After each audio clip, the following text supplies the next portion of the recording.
Welcome to Picks with the Professor, the podcast where a real statistics professor And the pinky to his brain, Jake. gives you sports betting tips. I am Professor Sides. You can follow me and find all my picks on Twitter at Professor Sides. Today is Wednesday, January 12th, 2022, and this episode covers today's best college basketball bets. In case you're new here, I built a mathematical model that predicts what the spread and total should be for every Division I college basketball game. That information, along with a graded A, B, or C against the spread pick for each of today's games, is available in the Google Sheet that is linked in the show's description. Picks that get an A are the ones I love, picks that get a B are the ones I like, and picks that get a C are leans. However, please remember that good and bad variance will occur. So as much as I'd like to say the model will be profitable each and every day, that is an impossible reality for the gambler. If you haven't already, please subscribe. And for those of you on YouTube, go ahead and drop a comment about the play you like the most or one that you disagree with. Jake, yesterday went really well for my A and B picks, 5-0 in A picks, 5-1 in B picks.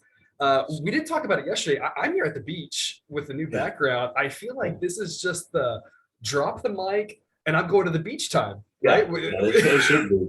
Hey, maybe you need to stay there. Like if you're going to go, 10-1 of those picks, just stay there. Exactly. We figured I have to stay here at the beach forever, and there you go. Problem solved. We just know it's a win-win for everyone. For the team, you know. Exactly. Take one for the team. Exactly. Yeah, I didn't get to see any of the basketball yesterday, which is unusual for me. I haven't seen anything since Saturday. And Saturday, it was almost like going cold turkey because, I've got two TVs in the living room. I've got the laptop up. I've got the iPad up. Saturday, I probably had in probably like 10 hours, I probably watched like 40 hours of basketball, just given all the screens I had up, right? And then started that it's cold turkey. I haven't seen anything. So apparently there was some good basketball yesterday. I'll let you recap that because I didn't see a single play. Oh. It was just incredible games all day throughout the day, starting with like the Texas Tech Baylor game was just a blast to watch. At first it looked like Baylor's going to run away, then Texas Tech comes back and then the big one of the night I thought was Auburn, Alabama, and that was just so much fun. Like everybody thought it would be. The teams play so fast and there's just a lot of shots going up and just absolute fun.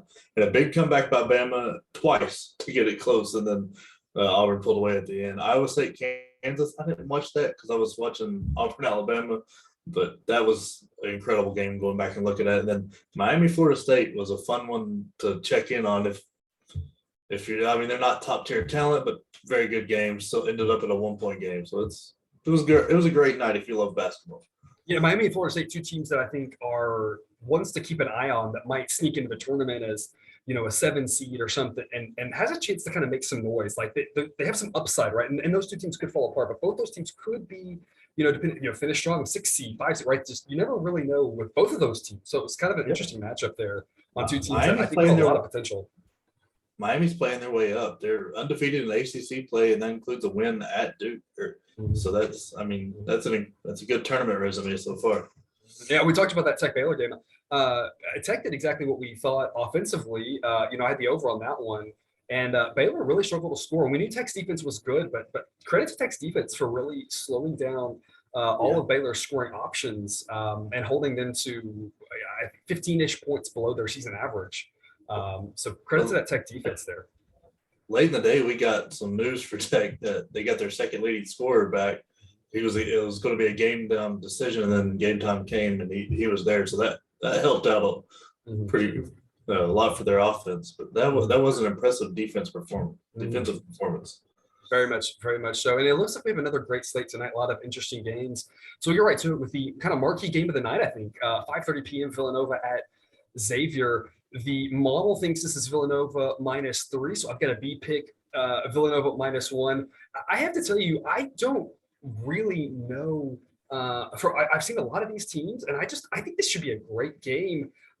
This is one where if it wasn't for the beach, I would really be enjoying watching this. But as it is, I think it's just going to be a fantastic game for other people to watch. I'll just have to kind of check back in on it. But I think you can learn a lot about both these teams tonight. Villanova with a tough road game here. Two teams that I like a lot, but the model thinks Nova's going to be a little bit better. But what's your take on it?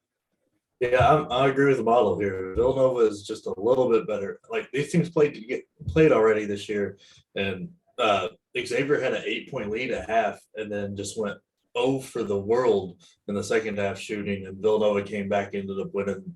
But I can't remember how much they won by. But the key to this game is if Xavier can get their big guys to dominate the paint? Or does Villanova get enough pressure with their guards to keep the big guys running or not able to get the ball? But that's the key matchup kind of to watch. But I'm with Villanova because since that Creighton, I don't know what they did against that Creighton team, but that loss, they have just stormed their competition, just blowing through it, and they've got the experience, a great coach, and can absolutely shoot the lights out. So I believe it's Villanova wins a very, very good game, but I think it'll be under 5. It feels a little early in the season for these rematch games to have already happening. Maybe it's just the calendar playing tricks with me or wonky scheduling. But yeah, this is not the first time we've had. This is the second time these teams are playing. Like, man, it doesn't feel like we're to that part of the season yet. But maybe we are. And it's just my mind's messed up a little bit with everything.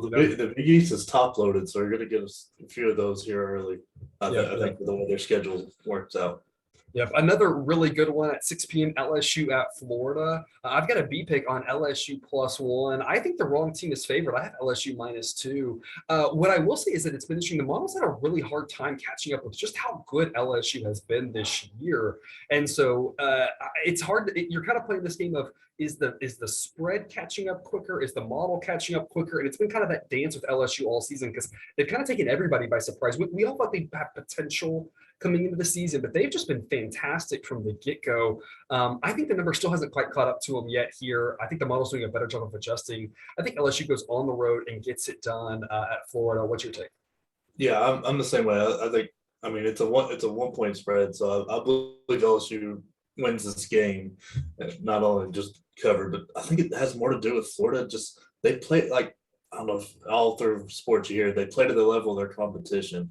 And they tend to do that, and that ends up losing tight, like relatively evenly talented games because they've lost to Oklahoma, Maryland, Alabama, and Auburn. And I think they beat Ohio State, was the only like top end talented team they've played and won.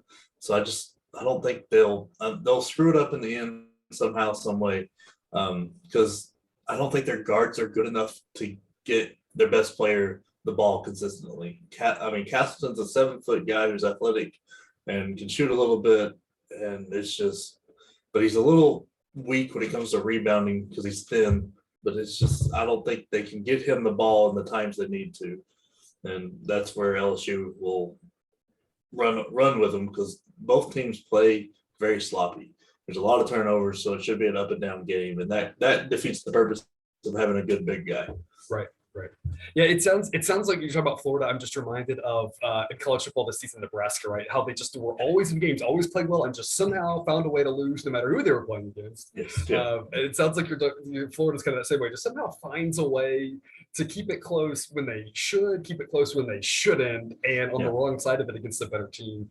So I think LSU can get it done here. At 6 p.m., we have another good match. A lot of tight spreads here tonight as I was going through. There's a lot of 2-3 point type spreads, tighter games here. But Duke at Wake Forest, the model thinks this should be only Duke -3. So I've got a B pick on Wake Forest +3.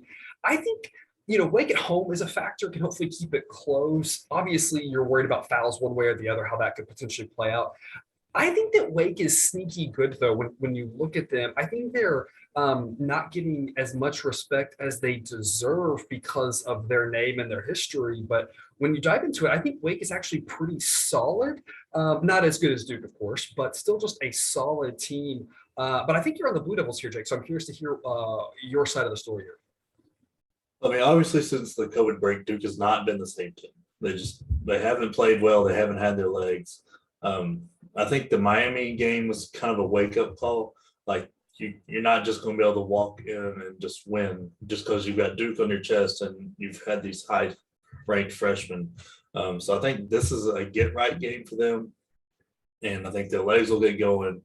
And it's going to be really tough for the Demon Deacon's best player to go against Trevor Kills and Pablo Banchero and Wendell Moore and AJ Griffin, because he's a 6'5" guard, and he's going to hit every one of those matchups because Duke's going to switch 1 through 4, and maybe even Mark Williams grab him, and there's just not a lot of help behind him. And I think AJ Griffin really is the key to this Duke team, not only this game, but the whole season, because he is a big guy with a long wingspan and he comes in on that second unit and can score, defend, rebound, do whatever is needed. And then they, right now, Coach K is using him in their closing lineup. And so at the end of the game, he's in there because he shoots better than Mark Williams. They move Blanchero to the 5, and it's just, they can play up and down. They can play whatever style they want there. And I think it'll be a close game. I'm not saying Duke blows them out, but I think Duke gets it